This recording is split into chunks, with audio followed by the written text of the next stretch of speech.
Mga classmate, good morning. Welcome to my vlog. Ito pong ginagawa ko ngayon mga lods. Nagplumbing po ako ng CR mga lods. Ito po yung water closet na gagamitin ko mga lods, yung built-in. Ito po yung pinaka-importante na mag-plumbing tayo ng CR mga lods.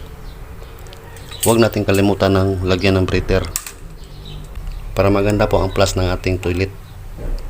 Dito mga classmate, hindi po 90 degree ang ginamit ko, yung 45 na dalawa.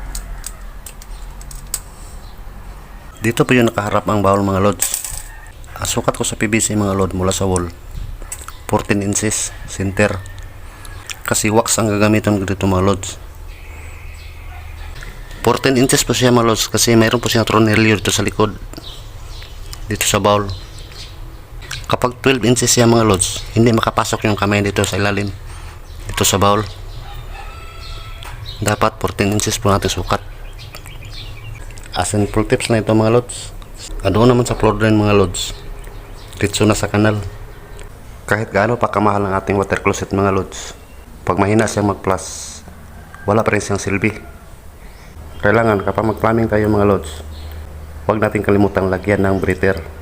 Yun po ang pinaka-importante. Hanggang dito lang mga kasmit. Salamat. Thank you.